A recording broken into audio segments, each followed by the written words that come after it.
이 시간 최악의 위기 속에서 우리의 선택은 최악의 위기 속에서 우리의 선택은 이라는 제목으로 하나님의 말씀을 전하도록 하겠습니다. 사업을 하는 사람들에게 물었습니다. 사업을 하는 이유가 무엇입니까? 돈을 벌기 위해서 사업하지요. 그러면 돈을 버는 이유가 무엇입니까? 라고 물어봤더니 행복하려고 돈을 법니다. 이렇게 대답을 했습니다. 공부하는 학생들에게 물었습니다. 공부하는 이유가 뭐예요? 좋은 성적을 얻기 위해서 공부하지요. 좋은 성적 얻으면 뭐가 좋아요? 좋은 대학 갈 수 있지요. 좋은 대학 가면 뭐가 좋습니까? 좋은 대학 가면은 좋은 회사에 취직하거나 좋은 직업을 가질 수 있게 되지요. 자, 그러면 그렇게 되면 어떻게 되죠? 많은 돈을 벌 수 있게 되는 거죠. 결국에는 행복해질 수 있지 않을까요? 라고 대답을 했습니다. 운동선수에게 또 물었습니다. 운동을 이렇게 열심히 하는 이유가 뭡니까? 특출난 선수가 되어 인정받고 싶기 때문입니다. 인정받는 선수가 되면 무엇이 좋습니까? 그에 합당한 대우를 받게 되고 따라서 많은 돈을 벌 수 있기 때문입니다. 그렇게 되면 뭐가 좋습니까? 행복한 삶을 살 수 있기 때문이지요. 라고 대답을 했습니다. 그렇습니다. 세상 많은 사람들은 모두 평화롭게, 평안하게 살기를 원합니다. 그러나 여러분, 전쟁이 일어나면 그 평안하게 살고 싶어도 평안하게 살 수 없습니다. 세계 경제 공황이 닥치거나 불가항력의 사건, 사고가 일어나면 행복하려고 해도 행복할 수가 없습니다. 평안할래야 평안할 수가 없습니다. 또한 전 우주적인 재앙이 이 지구에 닥치게 되면 요즘 자연재해가 많이 있는데 그런 재난, 전 우주적인 재앙이 이 지구에 닥친다면은 무슨 운석이 떨어진다든가 그렇게 되면 누가 행복하겠습니까? 평안할 사람 아무도 없습니다. 또 우리가 사회적으로 보면은 언뜻 보기에 평안을 누리지 못하는 사람들이 가난하고 배우지 못하고 이런 사람들이 평안하지 못한 삶을 사는 것 같이 보이지만 그 반대의 사람들, 오히려 많은 것을 가지고 있는 사람들도 그리 평안하지 않은 삶을 살고 있다라고 하는 것을 우리는 대충 알 수 있습니다. 이런 말이 있죠. 천석구는 천 가지의 근심을 가지고 있고 만석구는 만 가지의 근심을 가지고 있다. 우리가 부자가 되면은 많은 돈을 가지면은 평안해질 것 같은데 그도 그렇게 아니라는 것이죠. 바꾸어 말하면 이 땅 위에 살아가는 동안에 여러 가지 어려움과 삶의 위기를 당해 평안을 잃는 것은 인간 모두의 공통점이 되어 있다라고 하는 것입니다. 혹자가 말하기를 이렇게 말을 했습니다. 이 세상에서 평안이 영원할 것이다 라고 생각하면 그건 큰 착각이다. 평안은 잠깐 찾아오는 것이지 행복은 잠깐 있는 것이지 계속되는 평안, 계속되는 행복은 없다. 영원한 평안, 영원한 행복은 어디 있느냐? 무덤밖에 없다. 이렇게 이야기를 한 사람이 있습니다. 우리가 세상을 살아가는 동안에는 어려움의 연속이요, 삶의 위기의 연속이 당연하다라고 생각하시기 바랍니다. 그러면 이렇게 피할 수 없는 인생의 위기를 어떻게 극복해 나갈 수 있겠습니까? 오늘 성경 말씀에 보니 하나님의 말씀을 대신 전하는 거죠. 하나님의 말씀을 받아가지고 선지자들은 그렇습니다. 하나님의 말씀, 음성이 들리면 그 음성을 사람들한테 전하게 돼 있어요.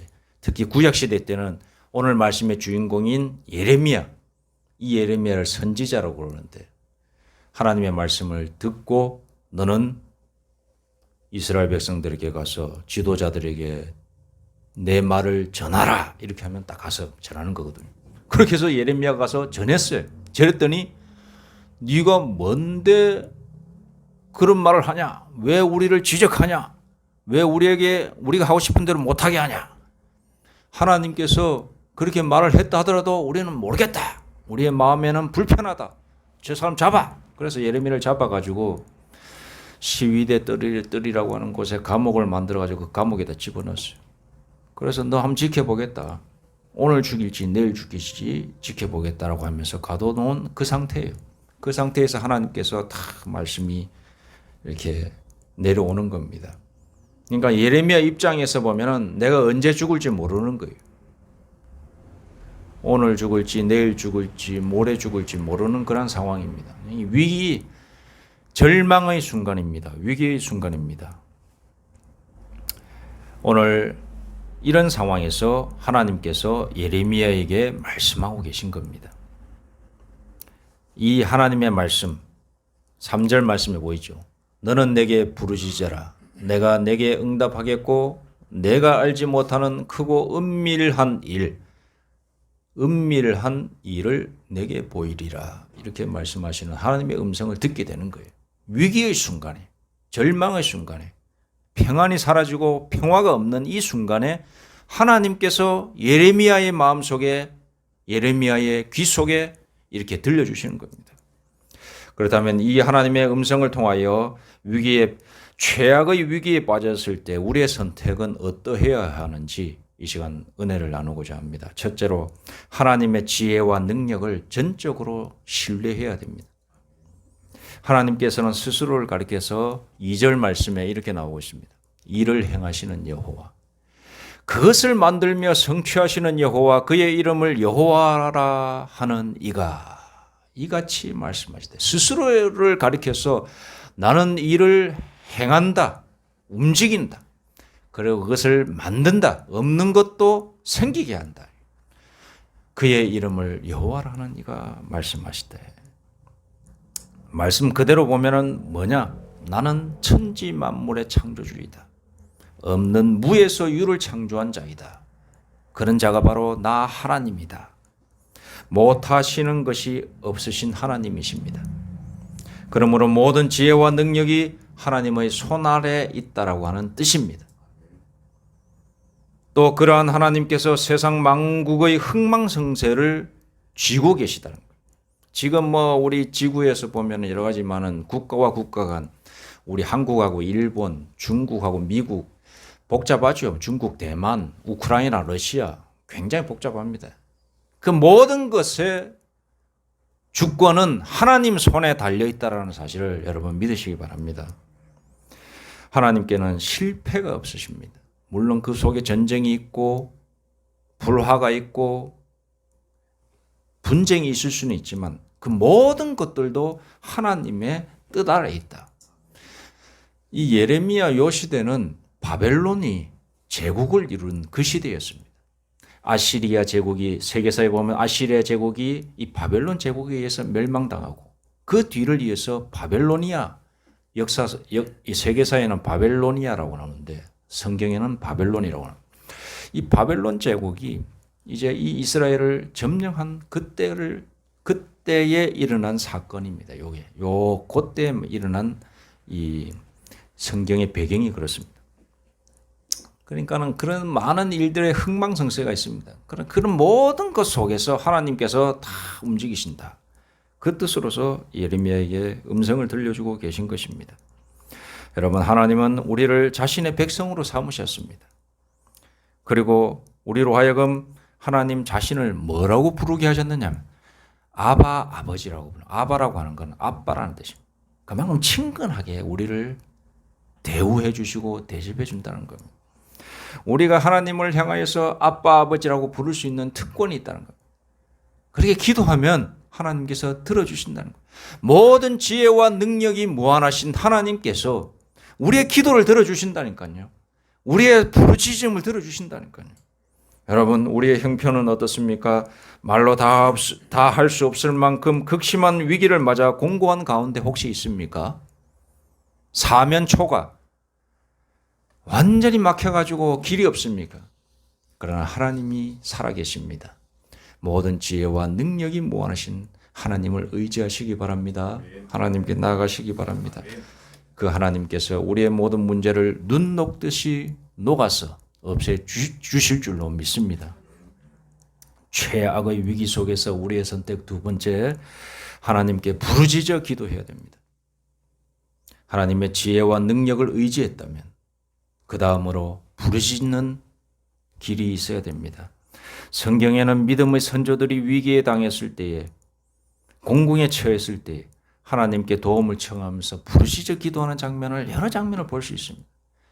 여러분, 모세가 홍해 앞에서 뒤에는 이집트 군대가 쳐들어와서 이제 다 죽이겠다고 살기등등하여 칼을 막 휘두르고 있을 때 홍해가 딱 가로막혀 있는데 그 홍해 앞에서 모세가 부르짖어 기도하였다라고 성경에 출애굽기에 나오고 있습니다. 그랬을 때 하나님께서 홍해를 열어주시는 거예요. 모세는 위기의 순간순간만 그 홍해 앞뿐만 아니라 물이 없을 때에도 하나님께 부르짖어 가로되, 부르짖어 개역개정편은 부르짖어 이르되, 옛날 성경에는 부르짖어 가로되, 부르짖었다는 거죠. 그야말로 부르짖는 거예요. 소리내서 소리냈다는 거죠.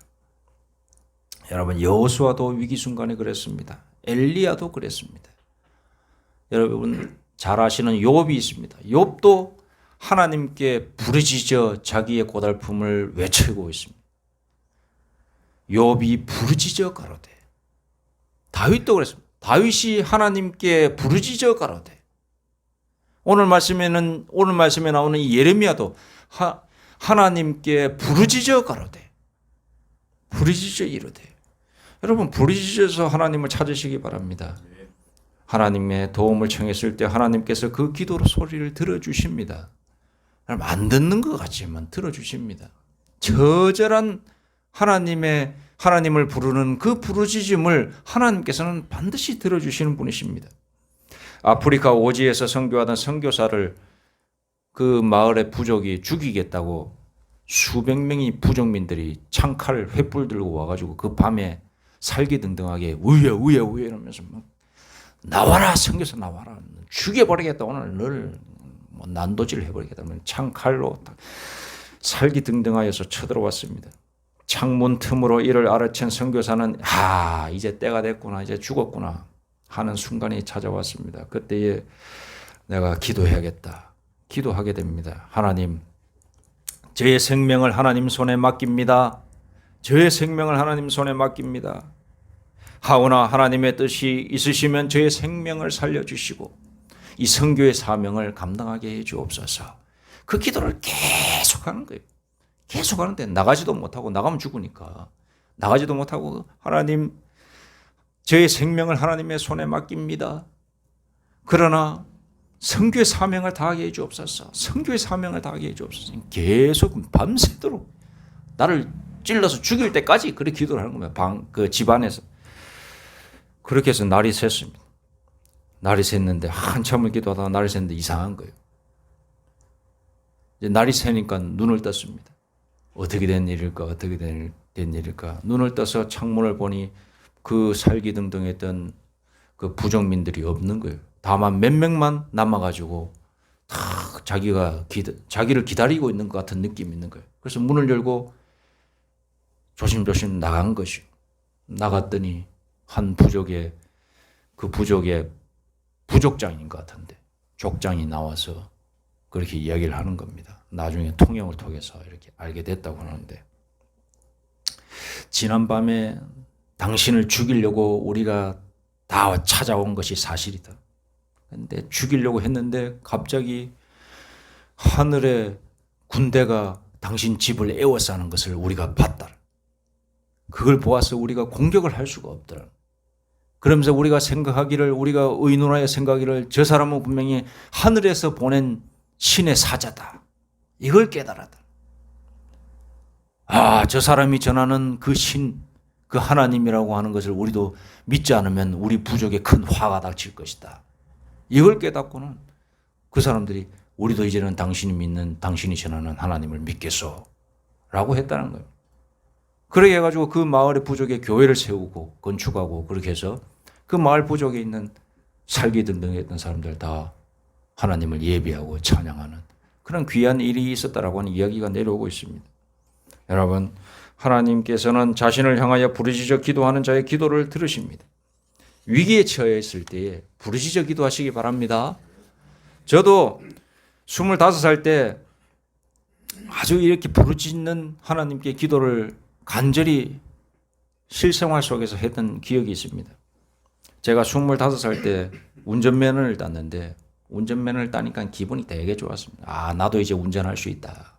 기분이 좋아가지고 강원도 고성 거기서 군대 생활할 때 이제 군 간부로 있었는데 거기에서 25 간부 생활하면서 운전면허를 땄는데 이제 자유가 좀 생기니까 운전을 하고 싶었어. 그래서 렌터카를 빌렸습니다. 렌터카를 빌려갖고 부산이 집이라서 이제 부산까지 딱 내려오려고 여정을 다 지도를 보고 다 계획을 했습니다. 여기서 쉬고 여기서 가고 여기서 쉬고 딱 해야겠다. 그래서 딱 빌려서 딱 내려오는데 울산쯤 내려오다가 한눈 파는 사이에 큰 사고를 제가 냈습니다. 앞차를 그냥 갖다 받아버렸어요. 신호 대기를 하고 있는 차를 갖다 받아가지고 앞에 있는 본네트가 반쯤 접힐 정도로. 저는 다치진 않았는데 이만큼 접혔어요. 와, 25살 때 처음 운전면허를 땄는데 사고를 그렇게 당하고 나니까는 정신이 하나도 없더라.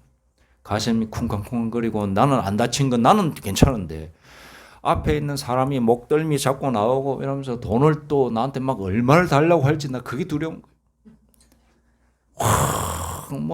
군 간부로 생활하면서 벌어놨던 돈 다 하고 또 빚까지 지는 거 아닌가 싶은 생각에 두려움이 얼마나 막 미쳐서 이렇게 닥쳐오는지 그야말로 큰 파도처럼 저를 휘어삼는 그런 공포감이 이는 말할 수가 없었어요.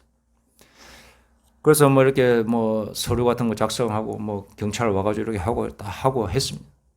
그래갖고 혼자 남는 시간이 딱 됐어요. 문제가 해결되지 않았어. 이거 어떻게 될까 해가지고 차는 그 근처 정비소에 맡겨서 이제 고치도록 하고 렌터카는 그 사람은 이제 집에 가고 이렇게 뭐 했기 때문에 나한테 뭐 연락 달라고 그러더라고요. 이거 뭘 어떻게 해야 될지 모르겠는 거예요. 기도했습니다. 그때 딱 보이니까 교회가 있더라고. 새벽까지 잠도 못 자고 있다가 교회가 있길래 교회로 바로 들어가가지고 기도했습니다. 부르짖어 기도. 마침 그 교회가 지금 기억은 안 나는데 참 그 교회 하나님께서 인도하심이 있는 교회인 것 같아요. 새벽에 불을 꺼놓고 통성 기도를 하더라고. 그 교회가. 그것도 마룻바다 같은 데서. 우리 교회만한 이런 공간에서 새벽 기도를 하는데 다 이렇게 좀 폭신폭신한 그런 마룻바다 같은 거지 않습니까? 거기 해가지고 앞에 강대상 있고 목사님 말씀 마치고 나서 다 불 끄고 나서 통성 기도를 전부 하더라고. 저 통성 기도 했습니다. 와, 그때 진짜 간절하게 기도했습니다. 하나님 어떻게 하면 좋겠습니까? 어떻게 하시면 좋겠습니까? 이렇게 사고가 나가지고 어떻게 해 방법을 알 수 없습니다. 다 그렇게 한 1, 20분 기도하는데 머릿속에 하나님께서 지혜를 딱 주시는 거예요. 야, 너를 렌터카 냈지? 렌터카 작성할 때 책임보험 딱 작성했지? 그 보험 들었던 기억이 나는 거예요. 그 당연한 건데 그 기억이 안 나가고 그렇게 두려워 떨어지는 거예요. 그런데 하나님께서 그 마음의 평안을 주신 그렇지. 너 시간 되면 해서 그 렌터카 회사에 빌린 회사에 전화해가지고 사고가 났으니까 딱딱딱 그렇게 일 처리하면 된다라고 하는 그런 지혜를 주신 거예요. 다 그 지혜의 음성을 듣고 나서 렌터카 회사에 전화했더니 진짜 그렇다는 거예요. 걱정 하나도 하지 말고 그냥 그 사람 전화번호하고 주면 된다. 그 사람한테 전화 걸 필요도 없고 그냥 선생님은 차만 고쳐서 가져오면은 문제 없습니다. 이렇게 얘기하는. 그 차 고치는데 70만 원인가 80만 원밖에 안 들었거든요. 다행스럽게 또. 본네트는 이만큼 잡혔는데 본네트 그 껍데기만 손상이 나고 다른 건 다 이상이 없다는 거. 앞에 라디에이터만 조금 수리하면 되고. 그렇게 해서 80만 원인가 주고 고쳐서 반납하고 평안하게 지냈던 기억이 있는데 얼마나 그것이 저는 감사한지 그때 알았습니다. 하나님께 그 몰라서 겪는 그 불안감도 하나님께서는 다 아시고 그런 마음을 주시고 절차적으로 이런 것들 몰라서 하루 이틀 더 이렇게 딜레이해서 제가 고통스러워할 수도 있는 건데 바로 음성을 들려주셔서 그런 지혜를 주셔가지고 전화하게 하시고 바로 한 두세 시간 만에 평안하게 해주신 그 하나님을 생각하니 얼마나 감사하든지. 여러분 아무것도 아닌 것 같지만은 우리가 위기를 닥치면은 정신이 하나도 없어요. 그럴 때 여러분 부르짖어 기도하시기 바랍니다. 그러면 하나님께서 길을 열어주시고 지혜를 주십니다. 딱 방법을 주십니다. 여러분 마지막으로 우리가 최악의 위기 속에서 우리의 선택 뭐냐? 하나님을 바라고 잠잠히 기다려야 합니다. 예레미야 애가 3장 26절에 보니 사람이 여호와의 구원을 바라고 잠잠히 기다림이 좋도다라고 기록하고 있습니다. 사방이 꽉 막혀 있는 듯한 아무런 소망도 가질 수 없는 최악의 상태에 처한 성도에게 하나님께서 주시는 처방은 뭐냐? 네가 나의 지혜와 능력을 구하고 그 속에서 나의 능력과 지혜를 믿고 나에게 부르짖어 기도하였다면 이제는 조용히 입 다물고 가만히 있어라. 내가 어떻게 하는지 보여주겠다. 이렇게 말씀하시는 것입니다. 기다리는 사람에게, 기다리는 신자에게, 기다리는 신앙인에게 복이 있는 줄로 믿으시기 바랍니다. 이 기다리지 못해가지고 망하는 사람들이 얼마나 많은지 모릅니다. 자꾸 내가 뭘 하려고 합니다. 뭘 하다가 잘못해가지고 실수해가지고 더 웅덩이를 파는 경우가 많습니다. 여러분, 하나님은 능력과 지혜가 충만하신 분이십니다. 그 하나님을 믿고 기도했다면, 기도하고 있다면 잠잠히 기다리시기 바랍니다. 그러면 하나님께서 반드시 복을 내려주시는 때가 있다면 그 때가 오늘이 될지 내일이 될지 1년 뒤가 될지 2년 뒤가 될지는 모르지만 하나님께서는 반드시 응답해 주십니다. 그 응답하시는 때는 가장 적합한 때다. 내가 일찍 얻으면 내가 더 호들갑 떨고 교만해질까 봐 하나님께서 안 주시는 것일 수도 있고 너무 늦어지면 내가 실족할까 봐 하나님께서 적정한 때에 오히려 더 이루어 주신다. 그 하나님의 때를 기다리면서 잠잠하실 수 있는 그런 귀한 성도 우리 모두가 되기를 소망합니다. 그렇습니다. 최악의 위기 속에서 우리의 선택은 어떠해야 되는가? 하나님의 지혜와 능력을 믿어야 됩니다. 그리고 그 믿고 우리가 부르짖어 기도해야 되는 것입니다. 그리고 잠잠히 기다려야 되는 것입니다. 이런 신자에게 하나님께서는 지켜주시고 기억하여 주시고 응답하여 주실 줄로 믿습니다. 기도드리겠습니다. 하나님 아버지, 저희는 모자랍니다. 부족합니다. 그래서 하나님을 의지합니다. 하나님을 믿습니다. 하나님, 우리가 실족지 않게 하여 주시고 흔들리지 않게 하여 주시고 위기 속에서 하나님을 바라보게 하여 주시옵소서. 예수님의 이름으로 기도드립니다. 아멘.